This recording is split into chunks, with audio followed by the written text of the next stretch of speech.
Hello viewers and welcome to our first multiplayer cast for Company of Heroes 2.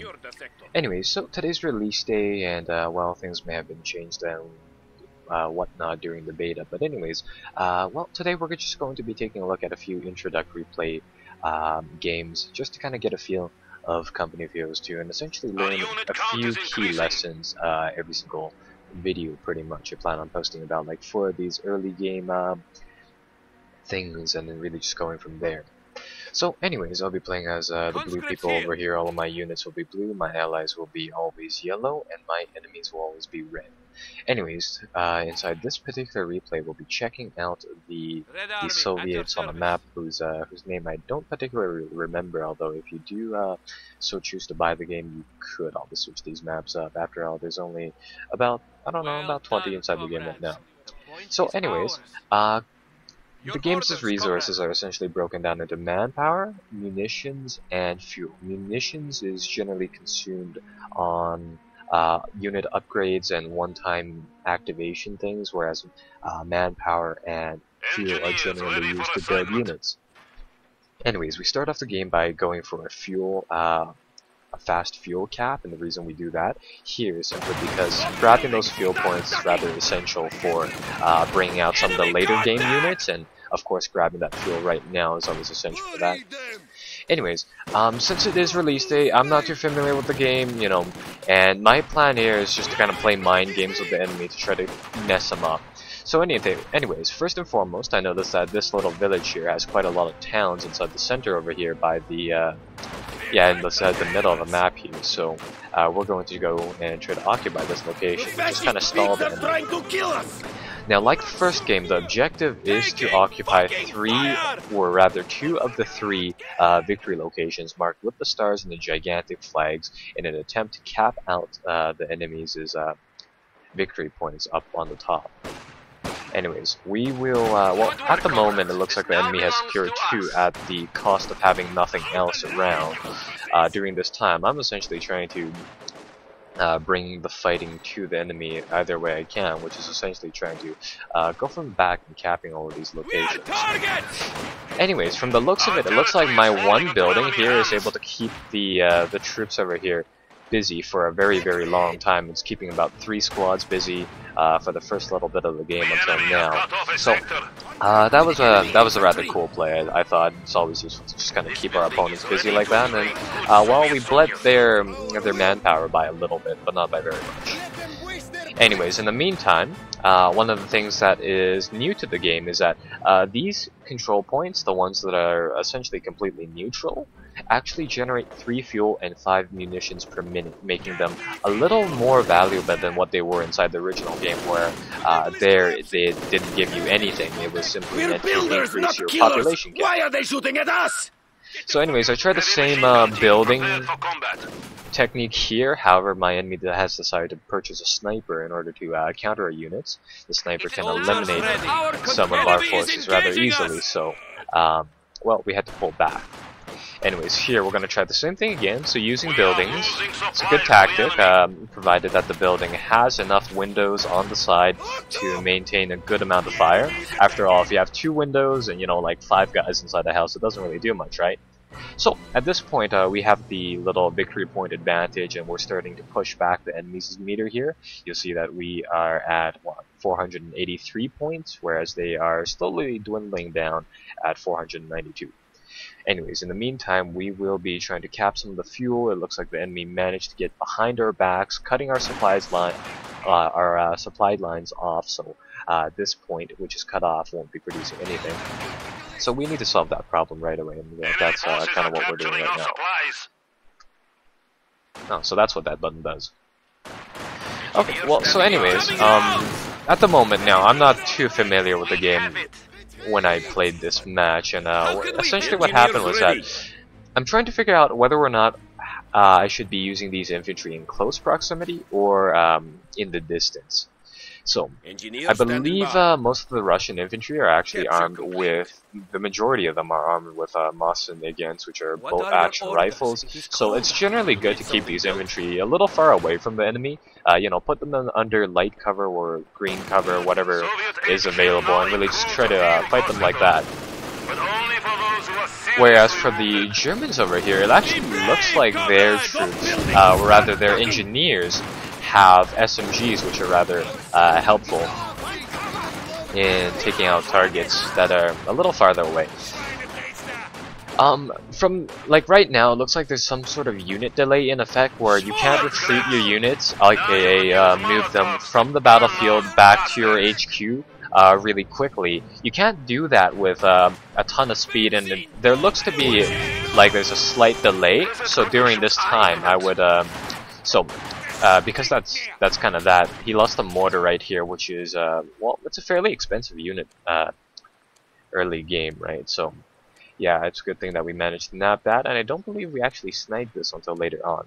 Anyways, at this point we have the advantage in terms of the fuel points, so we're gaining tons of fuel, 33 fuel per minute, and that'll really up our play later on during the late game. What I'm doing here is that I'm getting my engineers to place some demo charges in locations around the map, so then if the enemy so happens to come over here, I should be able to demo this location when either an armored vehicle or some infantry passes by. Anyways, we're gonna skip through this blizzard simply because not a lot happens. I mean, he does take a few points over here, but hey, stuff happens, right? Oddly enough, sniper units actually aren't affected all that much by the weather, so he was able to just kind of get these troops over here. Snipers, you know, doing a little bit of harassment, but unfortunately they were chasing down. Anywho, one of the kind of neato things that I noticed was that the Germans have access to these half tracks rather early on, and these things are actually fairly useful in the sense that you can actually just go around capping locations with them. And I believe when this location is captured, all of these sectors are actually isolated, so it's rather useful. I mean, if there is a blizzard early game, nice little play like that does really help. And he also brings up an armored vehicle. I have a maximum machine gun set up inside this building, which is able to put a little bit of fire onto these armored vehicles, but then generally speaking, these things don't do enough damage to take out vehicles. So he does get those two things in my rear. We have an LMG. The enemy is encroaching on our territory. Anyways, my ally brings in a few of these, or rather brings in a Su-76, an assault gun.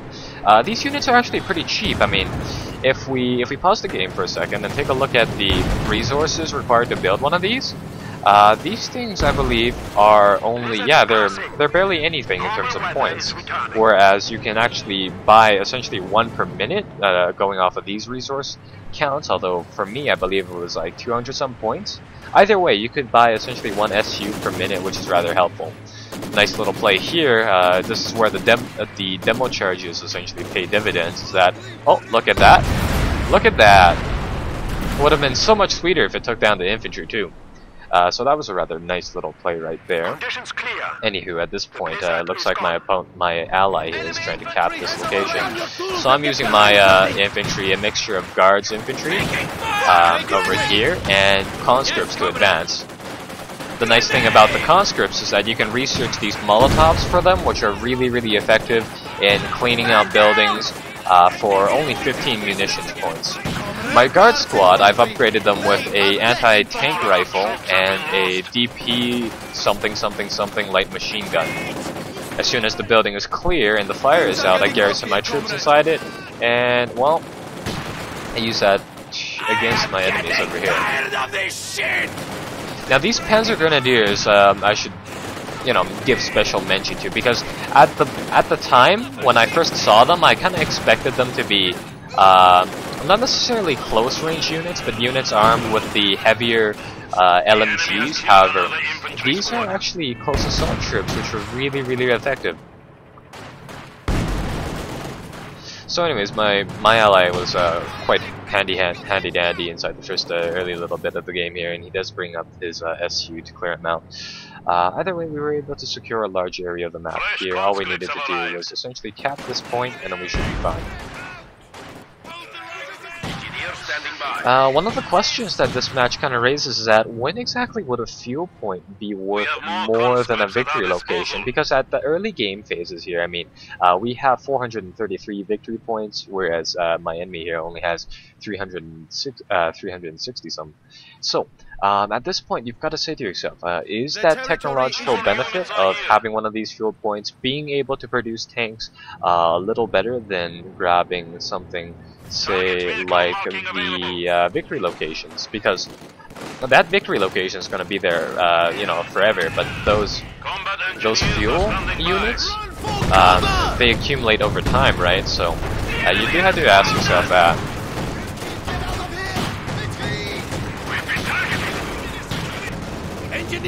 And at this point, my enemy brings up one tank. For my conscripts, I also have anti-tank grenades, so I decide to get them up and really see if I can knock out this tank. I have this, have my own little assault gun zooping around here, but unfortunately, it wasn't able to actually do very much damage before it was taken out. Either way, I mean, this enemy tank is kind of stuck here for a little bit. We weren't able to take it out simply because my opponents here decided to bring up their Panzer Grenadiers again. And these things are just going to do a ton of damage. Yeah, for players who have played the original Company of Heroes, you notice that it's a lot more difficult to move out of those grenade situations where the enemy essentially just throws down a grenade and kind of runs off. You really have to anticipate the animations for units now. You can't wait until the grenade has already been thrown, unfortunately. And that Panzer IV was taken out thanks to our medium tank destroyer here, a unit that we probably wouldn't have been able to afford if we didn't have a fuel increase, a fuel advantage. The enemy still has 300 points. It's done. We have a new unit. Troops are dying. Okay, so anyways, these in these blizzard phases, I always like to just kind of build up my defenses. They usually come in about, I would say, every once every 7 minutes or so.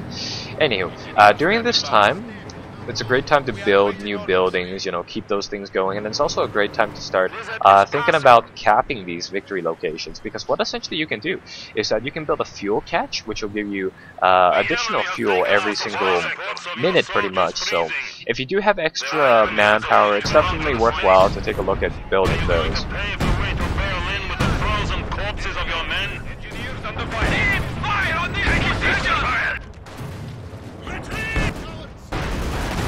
And they bring up another tank here, so I've decided to grab my troops and try to charge them again. However, he does have this little Panzer Grenadiers here, unfortunately. The neato thing about going here is that he actually tries to ram his tank into it. And eventually the tank's taken out, but those tank destroyers, they aren't necessarily all that good against infantry. However, the little Su-76 thing seems to be decent, right? Yeah, so we're gonna put some fire onto the Panzer Grenadier, sorry, over there. In the meantime, I still have this little Maxim machine gun set up inside this house. Unfortunately, the enemy has decided to buy a mortar half-track. I mean, this guy's been trying to clear me out of these buildings for the entirety of the game, pretty much. So he's just gonna try to keep on doing that. But anyways, that should be fine on that front. Lots of stuff happened here. This middle ground becomes a really deadly focal point for battle throughout this game, and so that's simply because there's not very much cover here, and it's a nice central location, right? Because for the German player, or rather for either player, if you're able to push up through the middle of the map here, you're actually able to snake the back control point.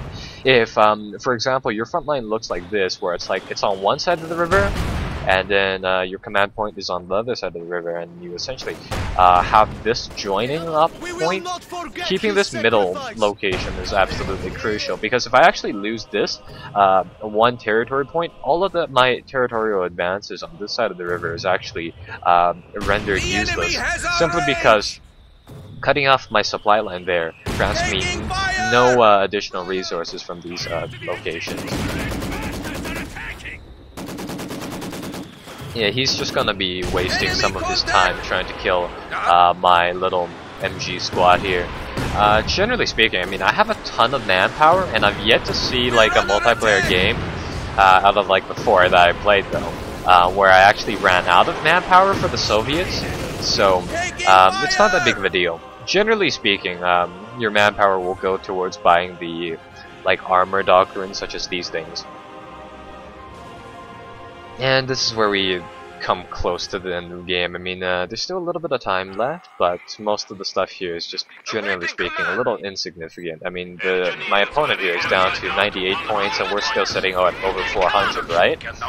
Well, at this point, my opponent is still forcing his way up here to the various different locations, including the fuel points and the victory locations, and that's what essentially it looks like they're trying to fight for. And what I'm essentially waiting for is that I've been capping these locations, getting that extra 3 fuel per minute, and all I'm trying to do is get enough to buy the T-34/85 medium tank ability. And essentially what this will do is that it'll give me 2 tanks for, well, they're not necessarily, they're premium tanks, right? It's a little more expensive, simply because of the fuel cost, than actually producing them inside a little factory unit or factory building. But because you get them immediately, it's rather helpful. So anyways, these tanks are able to operate irregardless of the blizzard, and I just drive them straight up. First and foremost, eliminate one of those tanks, and then I think I rammed this little mortar half-track. Yeah, here comes the ramming speed. Yeah, there we go. Yeah, at that point, up until that point, I didn't notice like this ramming maneuver thing, so I thought it'd be kind of cool to use it. Unfortunately, from the looks of it, it does immobilize your tank, and although I'm pretty sure it doesn't destroy the main gun, I'm pretty sure that was just because of that stug over here. Anywho, much like inside the first game, I remember that most bases only have MGs defending them, so you can actually bring your armored troops pretty close into the enemy's base before anything happens. So I just drive my T-34 right in there and just devastate his little stug right there, and drive her right off, just like that. So anyways, that's pretty much game. Even though they do have the extra little bit here of victory points, they're not going to get it, obviously. So anyways, if you do get your tanks inside the rear of the enemy, always look out for those capped up points and try to destroy those fuel catches, because those things are worth about 200 manpower points each, right?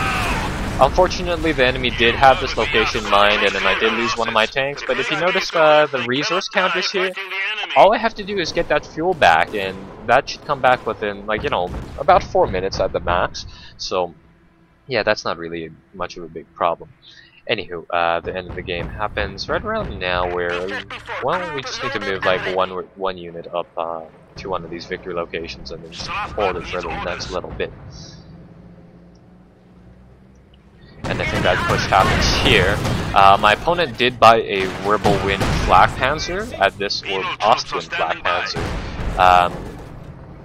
which is fairly useful against infantry, but against any sort of armor it's not. And you'll notice that he's trying to force me back here, but nothing's happening.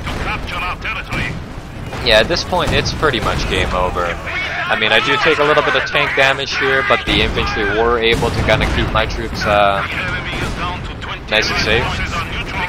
As soon as the point is captured, I also grab middle with my infantry here, and well, that's pretty much it for that game. Okay, so in the end, did we get the stats here? I think we do. No, we don't get the stats. Okay, well, in the end, I mean, it was a pretty good game. We learned that, you know, really go for armor heavy. Like, if you're going for an armor heavy doctrine, definitely grab the fuel points over the victory locations, but do so only if you have more than about, I would say, 300 victory points left. Definitely take a look at mining approaches with those demolition charges, because that's a absolutely devastating tactic, although it is a little expensive.